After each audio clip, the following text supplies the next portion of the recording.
Hey guys, welcome to PM Pathshala. Guys, आज हम लेकर आए हैं दिसंबर मैगजीन है गाइस 2023 की। इसका सबसे पहला जो चैप्टर होता है पॉलिटी एंड गवर्नेंस गाइस, वो हम शुरू करने जा रहे हैं आज से। तो गाइस, इसका पहला ही टॉपिक जो इस बारी बात करने वाला है क्रिमिनल लॉ रिफॉर्म्स एक्ट के बारे में। ठीक है। देखो, रिसेंटली क्या हुआ, President of India Draupadi Murmu ji ने दी सिग्निफिकेंट बिल्स को असेंट किया है, साइन किए हैं उस पे, और कंट्री का बहुत जो ओवरऑल क्रिमिनल जस्टिस सिस्टम था उसमें कई सारे चेंजेस देखने को आए हैं। ठीक है। अब देखो इनमें क्या क्या चेंजेस किए गए हैं वो समझो आप। देखो, 3 तरह के एक्ट्स इंक्लूडेड है। एक हमारा जो आईपीसी होता था नाम 1860 वाला, उसको रिप्लेस करके उसका नया नाम रखा है भारतीय न्याय संहिता 2023। ठीक है। दूसरा जो एक्ट है जिसमें चेंजेस लेकर आए हैं वो है CrPC, that is code of criminal procedure 1973। इसका नाम अब हो गया है भारतीय नागरिक सुरक्षा संहिता 2023। ठीक है। तीसरा जो एक्ट रिप्लेस किया गया that is Indian evidence act 1872, जो अब बन गया है भारतीय साक्ष्य अधिनियम 2023। ठीक है। इन तीनों एक्ट में जो जो चेंजेस आए हैं उसके बारे में आज हम डिस्कशन करने जा रहे हैं। तीनों बिल्स में प्रोसीडिंग्स हुई, रिफॉर्म्स लेकर आए क्रिमिनल लॉज को। बिल को सबसे पहले हाउस में इंट्रोड्यूस किया गया था 2023 अगस्त में, मॉनसून सेशन था जब पार्लियामेंट को। फिर उसके बाद स्टैंडिंग कमेटी जो होम अफेयर्स की थी उसने भी रेफर किया गया इन बिल्स के बारे में। लेकिन पहले इन बिल्स को विड्रॉन कर लिया गया था, बाद में जो अभी 2023 का दिसंबर का लास्ट महीना था हमारा, उसमें नए बिल्स को इंट्रोड्यूस करा गया है कुछ स्टैंडिंग कमेटी के सजेशंस के साथ। ठीक है। अब देखो, सवाल आपके अंदर ये आना चाहिए कि आखिर क्रिमिनल लॉज में रिफॉर्म की जरूरत क्यों है। ठीक है। तो इसी पहली जरूरत जो देखने को मिल रही है वो है आपका modernising the criminal justice system. सबसे पहला ही फैक्टर बताया गया है कि जरूरत इसलिए थी आईपीसी आईईए को, यानी इंडियन पिनल कोड और इंडियन एविडेंस एक्ट को चेंज करने की सबसे बड़ी जरूरत थी कि हमारे इंडिपेंडेंट इंडिया से पहले के ये सारे बने हुए थे, और ये प्रॉपरली हमारे current norms of criminal jurisprudence को अच्छी तरह से रिफ्लेक्ट नहीं कर पा रहे थे। इसीलिए ज़रूरत आन पड़ी थी कि भाई क्रिमिनल जस्टिस सिस्टम को मॉडर्नाइज कराया जाए।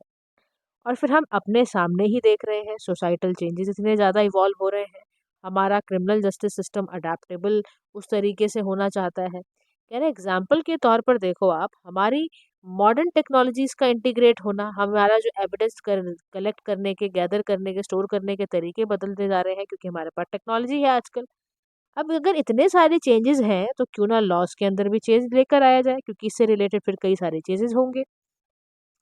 फिर दूसरी चीज़ ये कहता है कि लार्ज पेंडेंसी ऑफ केसेस को एड्रेस करने के लिए और टाइमली जस्टिस डिलीवर करने की ज़रूरत की वजह से भी रिफॉर्म लानी ज़रूरत थी क्रिमिनल लॉज में। कह रहा है इतने लीगल प्रोसीजर्स कॉम्प्लेक्स हैं, इतने रिसोर्सेज की कमी है कि जिसकी वजह से आप सोचो 4.7 करोड़ केसेस जो हैं कोर्ट्स में वेरियस पेंडिंग पड़े हुए हैं।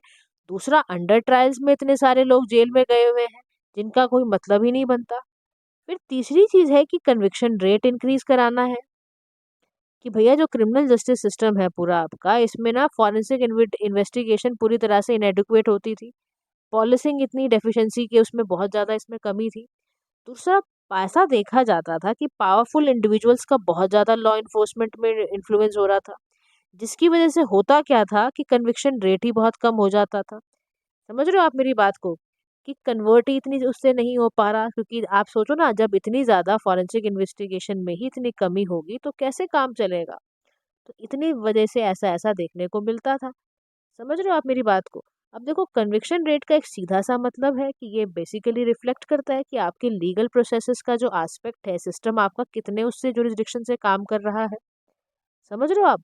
उसके बाद कितना प्रोसिक्यूटिंग यूनिट है आपकी, वो गवर्नमेंट कैसे रिफ्लेक्ट कर रही है केसेस को, कितना कन्विक्शन आ रहा है, वो सब भी, कि कितने नंबर ऑफ केसेस को, कितने परसेंटेज ऑफ प्रोसिक्यूशंस को कोर्ट्स में रखा गया है। समझ रहे हो आप। अब इसके साथ साथ आपका कितने डिफेंडेंट आए हैं, ये सब इसमें दिखाना, कि देखो डिसाइड करना ऑफिशियली कि भाई कोर्ट में, लॉ में someone is guilty in a particular case और नॉट। ये सब चीज़ें आपके ना कन्विक्शन रेट को बहुत ज़्यादा रोकती थी। लॉ इन्फोर्समेंट की एजेंसीज को खरीद लेना पावरफुल लोगों के द्वारा, फॉरेंसिक इन्वेस्टिगेशन ना हो पाना। तो हमारी ये कोशिश है कि अगर हम क्रिमिनल लॉज में चेंजेस लेकर आते हैं तो ये सब ज़रूर ज़रूर होगा।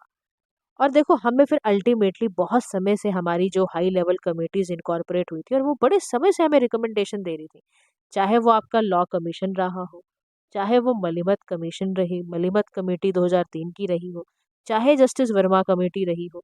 इन सब ने कितने ही एस्पेक्ट्स में हमें बहुत सारी रिकमेंडेशन दी है, चाहे वो अरेस्ट के मैटर रहे हो, चाहे कन्फेशंस के मैटर रहे हो, चाहे बेल के, चाहे डेथ पेनल्टी के। सब पर ये बात की गई है कि इनमें रिकमेंडेशन, इसमें चेंजेस लेकर आई जाए। अब देखो लॉ कमीशन आपको पता होना चाहिए, इसकी फॉर्मेशन आपकी फर्स्ट टाइम 1834 में हुई थी, ये आपको पता चलना चाहिए। करेंटली इसके ऋतु राज अवस्थी जो है इसके करंट लॉ कमिश्नर, इनके बारे में आपको पता होना चाहिए। 22वें लॉ कमीशन में है ये। तो ये सब बातें, फिर यहाँ पर ये बात कह रहा है कि अब आपको समझना है कि जो भारतीय न्याय संहिता 2023 है उसके अंदर क्या है, उसने किसको रिप्लेस करा, आईपीसी को रिप्लेस कर कर आई है। इसका बैकग्राउंड समझिए पहले क्या है।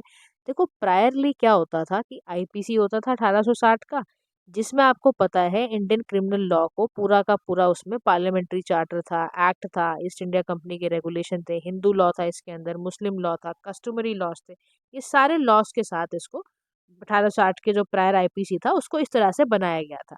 अब जब पहले कमीशन की, लॉ कमीशन की रिपोर्ट 1834 में आई, तो इसको किसने क्रिएट किया, नाम याद रखना, थॉमस बैबिंगटन मैकेले ने। इन्होंने क्या किया, लॉस को मॉडर्नाइज करा, कॉलोनियल गवर्नेंस सिविल सोसाइटी के अकॉर्डिंग बनाया। इन्होंने फिर 1837 में ही प्रोड्यूस किया ड्राफ्ट ऑफ पीनल कोड, जिसमें कि इंडियन लॉस को इग्नोर करा कंप्लीटली, इंस्टेड दैट उन्होंने ब्रिटिश कॉमन लॉ यहाँ पे लगा दिया। अब 1857 की क्रांति के बाद क्या हुआ, जो आईपीसी की फॉर्मेशन थी वो डिले हो गई, कई सारे मल्टीपल रिविजन्स के साथ जारी थी। लेकिन रिबेलियन 1857 के बाद जाकर आपका अल्टीमेटली यहाँ पर आपका ब्रिटिश क्राउन अल्टीमेटली यहाँ पर डायरेक्टली आया, कंट्रोल करा, और आईपीसी को फाइनली 1860 में इनेक्ट कर कर 1862 में इसको फोर्स में लेकर आ गए थे। अब जब 1860 के बाद ये सारा का सारा आ गया तो इसमें नए नए ऑफेंसेस को जोड़ा गया भाई, इसमें सही सारे क्वांटम ऑफ पनिशमेंट्स को ऐड करा गया, सेवरल इसमें लॉ कमीशंस की रिपोर्ट्स को ऐड करते हुए इसको बना दिया गया अगेंस्ट वुमेन, फूड एडल्ट्रेशन, इस सब पे सब्जेक्ट्स को लेकर आईपीसी तैयार किया गया। ठीक है, अब आईपीसी तैयार हो गया, लेकिन अब कुछ नए प्रोविजंस डाले गए हैं, क्योंकि मैंने आपको बताया कि भाई सोसाइटी में बहुत सारे चेंजेस हैं, तो ये तो होना ही था। तो की प्रोविजंस की तरफ गाइस चलते हैं हम कि क्या क्या की प्रोविजंस हैं भारतीय न्याय संहिता 2023 में। सबसे पहले हमने कम्युनिटी सर्विस को इसमें रखा है। कह रहा है पहली बार कम्युनिटी सर्विस को as one of the punishment माना गया है फॉर पिटी ऑफेंसेस। याद रखना आप। अब आप समझो कि पिटी ऑफेंसेस होते क्या हैं। सुनने वाली बात है ना भाई, आखिर पिटी ऑफेंसेस क्यों है और इसको क्या माना जाता है पिटी ऑफेंसेस को बेसिकली, और ऐसी क्या इसमें चीजें हैं जो पीटी ऑफेंसेस में होती है। तो क्या कह रहा है कि ऐसी पनिशमेंट्स पीटी ऑफेंसेस में क्या होता है, ऐसी पनिशमेंट जिनमें सिर्फ पनिशेबल ओनली विद फाइन, वो भी 1000 रुपये से ज्यादा के नहीं होना चाहिए। समझ रहे हो आप, इसमें ये होते हैं पिटी ऑफेंसेस बेसिकली। ये चीज़ ध्यान रखना आप। दूसरा आपका इसमें बोला गया है, कुछ इसमें पहली बार ऐसा रखा गया है कि कम्युनिटी सर्विस जो होती है उनमें ये ऐसा रखा जाएगा। इसमें अगर प्रावधान डाला गया है इसमें कि पनिशमेंट के तौर पर उसको कम्युनिटी सर्विस को डाला जाएगा। अब देखो सबकी बड़ी बात है, कम्युनिटी सर्विस होती क्या है, आप लोग लोकली कम्युनिटीज को हेल्प करना, है ना, that somebody does without being paid, है ना, इस तरह से अगर आपको आपने किसी सर्विस ले ली उसे पे नहीं करा, तो इस तरह की चीज़ों को कम्युनिटी सर्विस के अंदर डाल देते हैं। तो कम्युनिटी सर्विस को भी कई पिटी ऑफेंसेस में क्या माना गया है, पनिशमेंट माना गया है, ध्यान से समझना। सेकंड बोला गया है कि जो सेक्सुअल ऑफेंसेस अगेंस्ट वुमेन होते हैं उसका थ्रेशोल्ड आप जानते ही हो, गैंगरेप विक्टिम जो है माइनर्स का मेजर का हो जाता है फ्रॉम 16 टू 18 ईयर्स एज। तो इट ऑल्सो क्रिमिनलाइजेज, ये कह रहा है कि अगर आपने वुमेन को फॉल्स प्रॉमिस करके अगर कोई सेक्सुअल एक्टिविटी करी है तो वो भी क्या मानी जाएगी, क्रिमिनलाइजेशन में आएगी और आपको उसका क्राइम लगेगा। ठीक है, अगर कोई फॉल्स प्रॉमिस दिया, डिसीटफुल मीन से वुमेन के साथ सेक्सुअल इंटरकोर्स करा तो वो क्रिमिनलाइज के अंडर आ जाएगा। ठीक है, तीसरी चीज उन्होंने प्रोविजन डाला है भारतीय न्याय संहिता के अंदर, वो है आपका सिडिशन। तो याद रखो अब की बार क्या बोला गया, ऑफेंस ऑफ सिडिशन को रिमूव किया गया है, इसकी जगह पिनलाइज करा गया है। इसको कैसे पिनलाइज करा गया है कि कोई अगर व्यक्ति विशेष, आपने किसी को एक्साइट किया, अटेम्प्ट करवाया सिक्सेशन का, आर्म्ड रिबेलियन कराया, कोई ऐसी सबवर्सिव एक्टिविटी करके दिखाई, तब आप पे सिडिशन लगेगा।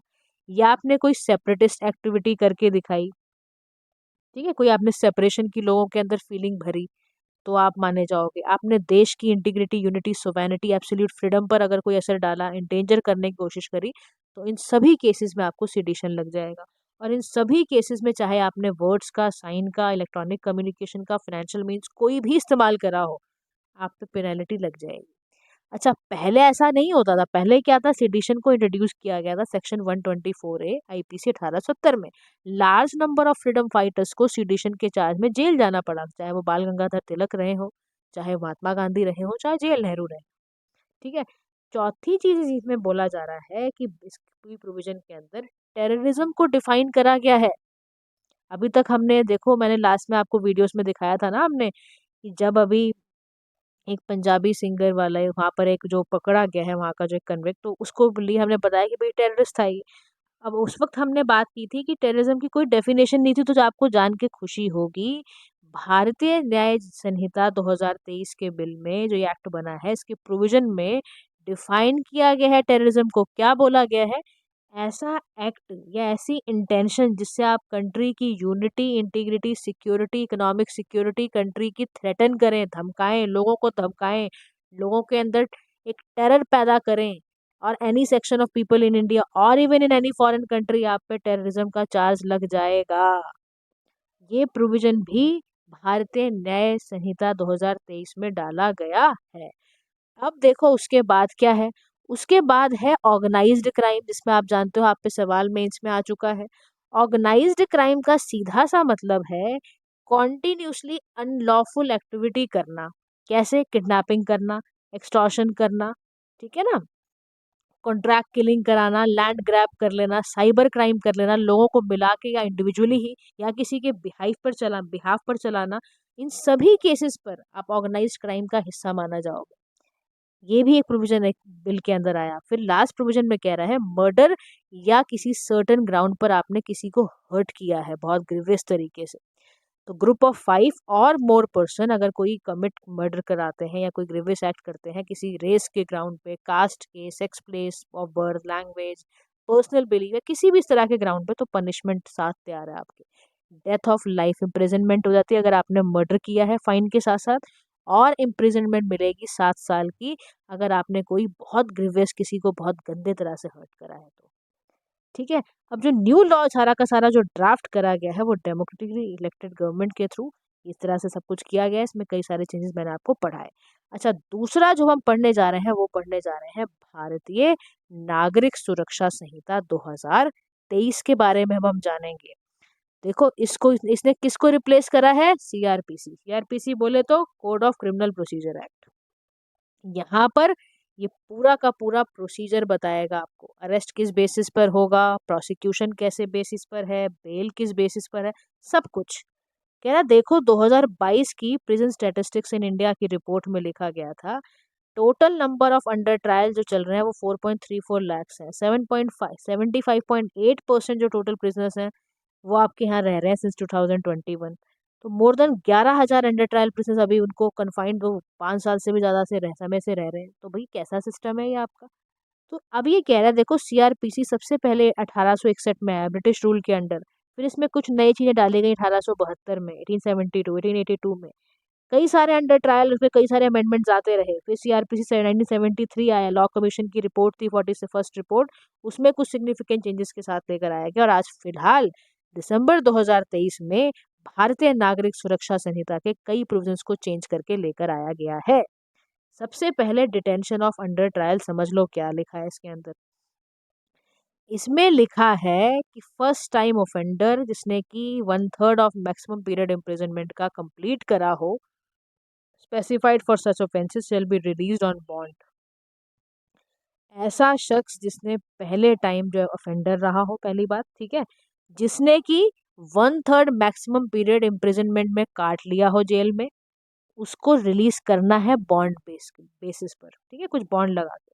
अगर accused half the maximum period imprisonment में स्पेंड कर चुका है किसी स्पेसिफाइड ऑफेंस के लिए, उसको रिलीज करना है by the court on bail. ये सारे प्रोविजंस दिमाग में रखना, कहीं से भी यूपीएससी उठा के आपसे पूछ लेगी, इसलिए ये जरूर ध्यान में रखना है आपने। अच्छा, फिर क्या कह रहा है, कह रहा है ये एक्ट जो है does not apply to offences जहां पर डेथ या लाइफ इम्प्रिजनमेंट वाला कांड किया हो आपने। ऐसा कैदी जिसने डेथ या लाइफ इम्प्रिजनमेंट वाला पनिशमेंट किया है या ऐसा पर्सन है against whom proceedings are still pending more than one offence, से भी ज्यादा की ऑफेंस है तो भैया उस पे नहीं चलेगा ये। समझ लो ये बात को। फिर मेडिकल एग्जामिनेशन कह रहा है कोई पुलिस ऑफिसर अगर रिक्वेस्ट करता है मेडिकल एग्जामिनेशन किसी एक्यूज की सर्टेन केसेस में कराना तो वो इवन रेप केसेस में भी इंक्लूडेड है अब तो। फिर फॉरेंसिक इन्वेस्टिगेशन को हम कह रहे थे ना इनएडिक्वेट है भाई, कहाँ से ठीक करो इसको। तो यहाँ पे मैंडेट लगाई गई है कि फॉर ऑफेंसेस पनिशेबल, अगर कोई ऐसा पनिशेबल एक्ट है जो 7 साल से ज्यादा का इम्प्रिजनमेंट वाला है वहां पर फॉरेंसिक इन्वेस्टिगेशन बेहद जरूरी है। अगर किसी स्टेट के पास फॉरेंसिक एबिलिटी नहीं है तो वो दूसरे स्टेट की फैसिलिटी उठा के ही इसको यूटिलाइज करेगा, लेकिन बिना फॉरेंसिक इन्वेस्टिगेशन के 7 साल से ज्यादा वाले जेल वाले केसेस में आपको फॉरेंसिक इन्वेस्टिगेशन हर हाल में करानी है। फिर कह रहा है सिग्नेचर्स एंड फिंगर इम्प्रेशन। ये कह रहा है कि मजिस्ट्रेट एम्पावर करता है टू ऑर्डर एनी पर्सन, चाहे वो अरेस्टेड है चाहे वो नहीं है, कि वो सिग्नेचर करे हैंड राइटिंग में, फिंगर इम्प्रेशन, वॉइस सैंपल, ये जरूर लेने हैं आपको। फिर टाइमलाइन जरूर सेट करनी है हर प्रोसीजर की। टाइमलाइन का ही सारा देखो खेल है। आपको टाइमलाइन दी जाएगी, मेडिकल रिपोर्ट जी इन्वेस्टिगेटिंग ऑफिसर के टेबल पे इतने दिन में सबमिट करनी है, जजमेंट का टाइम इतना है, विक्टिम की प्रोग्रेस इन्फॉर्म, इन्वेस्टिगेशन चार्जेस कब कब फ्रेम करना है, सबकी टाइमलाइन होगी, उसी टाइमलाइन पे खत्म करना है। तो कह रहा है कि देखो इससे क्या क्या फायदे हुए इस एक्ट में। तो इस फैक्ट में हमने क्या क्या देखा, इनकॉर्पोरेट की गई forensic science, prescribe time limit police की, लॉयर्स एंड जजेस को एक्सपीडाइट जस्टिस डिलीवरी देने के लिए सब करा गया है। समझे आप। अब तीसरे एक्ट के बारे में समझते हैं हम, जिसके हम बारे में बात करेंगे, भारतीय साक्ष्य अधिनियम 2023, जो कि इंडियन एविडेंस एक्ट 1872 को जाके बनाया गया है। इसमें आपको क्या देखना होता है, एडमिशिबिलिटी एविडेंसेस की बेसिकली इंडियन कोर्ट्स में, चाहे वो सिविल मैटर्स हो चाहे वो क्रिमिनल प्रोसीडिंग्स हो। तो कह रहा है इंडियन एविडेंस जेनेसिस एक्ट जो है आपका 1872 का, उसमें ये बेसिकली कंसोलिडेट करा गया लॉस को relating to evidence on which the court could come to an conclusion, pronounce करे जजमेंट को। तो over the years Indian evidence act में कई सारे सेवरल टाइम्स में अमेंडमेंट आए हैं। 2000 में भी अमेंडमेंट आया था, सेकेंडरी एविडेंस 2013 में भी आई है ना। यहाँ पर ये कह रहा है कि हमने वहां पर consent in case of rape वाले में भी एड प्रोविजन डाला था, प्राइमरी इशू।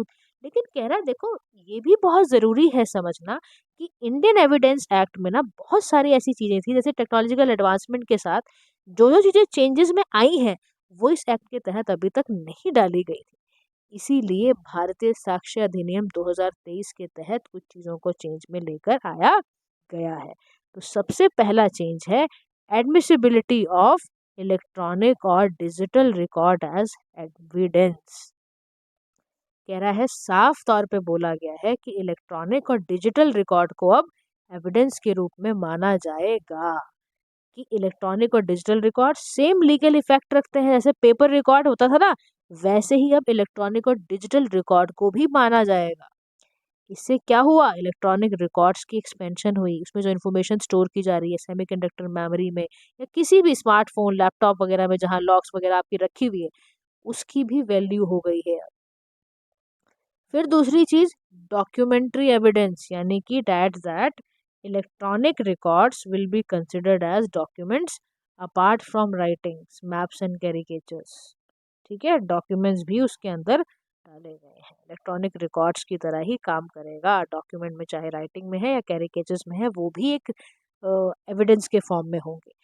ओरल एविडेंस, यानी कि जो स्टेटमेंट दी जाती है बिफोर कोर्ट कोई विटनेस के द्वारा, कोई फैक्ट कोई इंक्वायरी के अंडर, तो वो ओरल एविडेंस भी इलेक्ट्रॉनिकली अगर आया है, रिकॉर्ड हुआ हुआ, तो वो भी एविडेंस के रूप में आएगा। जॉइंट ट्रायल हो रहा है, मान लो किसी का जॉइंट ट्रायल हो रहा है, जॉइंट ट्रायल का मतलब कि trial of more than one person for the same offence अगर हो रहा है, तो ऐसे एक्ट में ट्रायल मल्टीपल पर्सन का करना, और अक्यूज जो भी है एब्सकॉन्ड है या नहीं है, चाहे रिस्पॉन्ड नहीं भी कर रहा है, अरेस्ट वारंट उनका will be treated as a joint trial, ये याद रखना। ये सारे चेंजेस लेकर आए गए हैं। कह रहा देखो इन तीनों लॉ से एक बहुत बड़ी अपॉर्चुनिटी ये मिली कि हमने ट्रूली डीकॉलोनाइज हुए अब हम जी क्रिमिनल जस्टिस सिस्टम से, हमने कॉन्स्टिट्यूशनल वैल्यूज को ज़्यादा अच्छे से अपहोल्ड कर पा रहे हैं अब। और इसका अगर हमने फ्रेमवर्क रेगुलर और मॉनिटरिंग इसकी पीरियोडिक वे में कर दी तो हम बहुत आगे बढ़ेंगे। इसीलिए ज़रूरत थी क्रिमिनल जस्टिस सिस्टम को मॉडर्नाइज करने की। ठीक है, समझ गए आप इतना सारा डिटेल्स। चलिए अब दूसरा एक टॉपिक और कर लेते हैं, तीसरा टॉपिक हम कल करेंगे। आज इस टॉपिक में जो हम बात करने जा रहे हैं वो है क्राइम इन इंडिया 2022 की रिपोर्ट है। सबसे पहले याद रख लो एक बड़ी इंपॉर्टेंट बात कि क्राइम इन इंडिया रिपोर्ट को निकालता कौन है, तो याद रखना वो है आपके एनसीआरबी, बोले तो national crime records bureau. Head office इसका आपको न्यू दिल्ली इंडिया के अंदर मिलेगा। एनुअल रिपोर्ट निकालता है, हर साल ये रिपोर्ट निकालता है, फॉर द ईयर 2022 की रिपोर्ट के अकॉर्डिंग बता रहा है। याद रखो एनसीआरबी एक ऑर्गेनाइजेशन है जिसका काम है कलेक्ट करना, एनालाइज करना क्राइम डेटा को, जैसे जैसे आईपीसी में डिफाइन होता है। 1986 में एमएचए के अंडर रिकमेंडेशन टंडन कमेटी और नेशनल पुलिस कमेटी के तहत इसको बनाया गया था। ये क्या करती है, कंपाइल करती है रिपोर्ट, ठीक है, जो जो क्राइम रिपोर्ट हुए हैं अक्रॉस द कंट्री उसको पूरा करती है और एक बिग पिक्चर बनाती है कि कितने क्राइम जो है रजिस्ट्रेशन फॉर्म में आए। कह रहा as per the international standard report bureau ना फॉलो करता है प्रिंसिपल ऑफेंस रूल काउंट करने के क्राइम, यानी कि मैनी ऑफेंसेस अगर सिंगल एफआईआर केस में रजिस्टर किए गए हैं तो जो भी हीनस क्राइम होगा that is one that attracts maximum punishment, उसको काउंटिंग यूनिट में लेकर आया जाएगा। याद रखो ये पूछा जा सकता है क्राइम इन इंडिया 2022 की रिपोर्ट में जब एनसीआरबी उसको कैलकुलेट करता है क्राइम को तो किस प्रिंसिपल के बेसिस पे, ऑफेंस रूल के प्रिंसिपल पर। ठीक है, इसमें क्या होता है कि मान लो सिंगल एफआईआर पे कई सारे ऑफेंसेस रजिस्टर किए गए हैं तो जो भी हीनेस वाला होगा, जो मीन मैक्सिमम पनिशमेंट वाला होगा, उसको काउंटिंग यूनिट में लेकर आया जाएगा। ठीक है, अच्छा एक चीज और ध्यान रखना, एनसीआरबी इसके अलावा भी ये रिपोर्ट निकालती है, crime in India report, ADSI, prison statistics India, report on missing women and children, ये सारी रिपोर्ट निकालती है। अब देखो जो इसने टेबल दी हुई है ना, इसमें बड़ी इंटरेस्टिंग बात आपको ये जाननी है कि आज की डेट में हमारे देश में क्राइम का क्या मैटर चल रहा है। देखो ओवरऑल क्राइम 2022 की रिपोर्ट में बताया गया है 58.24 लाख। देखो नंबर याद हो ना हो, कंपैरिजन में याद कर लेना कि हमारे जो ओवरऑल क्राइम हुआ है 2021 के ट्रेंड से 4.5% डिक्लाइन हुआ है। ठीक है, क्राइम अगेंस्ट वुमेन देखोगे तो 4.0 बढ़ा है, क्राइम अगेंस्ट चिल्ड्रन देखोगे तो बढ़ा है, क्योंकि यूपीएससी यहीं पे आपको कर देगा कंफ्यूज कि ये वाला बढ़ा है कि घटा है। तो प्लीज, और देखो याद रखो वुमेन के अंदर अगेंस्ट क्राइम सबसे ज्यादा आपके यूपी और महाराष्ट्र में, kidnapping, abduction of women, children का ये देखो आप बढ़ा है। ये भी क्राइम अगेंस्ट सीनियर सिटीजन बढ़ा है, अगेन सिंपली हर्ट करना या चोरी चकारी में फंस जाना, ये सब फोर्जरी, चीटिंग, फंड लगाना। एससी एसटी अगेन बढ़ा है। तो खाली याद रखो ओवरऑल क्राइम हमारा कम हुआ है, अदरवाइज वुमेन का, जो चिल्ड्रन, सीनियर सिटीजन सब जगह बढ़ा है। साइबर क्राइम बढ़ा है कि घटा है, बढ़ा है साइबर क्राइम भी हमारे देश में। 2021 के कंपैरिजन में 2022 में cyber fraud, sexual exploitation, extortion ये बहुत ज़्यादा हुआ है। और सबसे ज़्यादा साइबर क्राइम कहाँ देखने को मिलता है, देखो छोटी छोटी इन्फॉर्मेशन है गाइज, करके जाओगे तो फिर नंबर है, नहीं तो फिर आप रह ही जाओगे। Highest number of cyber crime Telangana में देखने को मिले हैं, फिर followed by your Karnataka and Maharashtra. और एनवायरमेंट रिलेटेड क्राइम बढ़े हैं कि कम हुए, ये कम हुए हैं। कॉटपा की रिपोर्ट थी, फॉलोड बाय और आपका सिगरेट एंड अदर प्रोडक्ट्स जो होते हैं, मेजॉरिटी ऑफ केसेस में जो अंडर किए जाते हैं वो आपके कम है, लेकिन कह रहा है एनवायरमेंट, एयर पोल्यूशन, ये सब एनजीटी जो कर रहा है वो बढ़ा है। लेकिन 2021 के कंपैरिजन में इट इज डिक्रीज बाय 17.9%।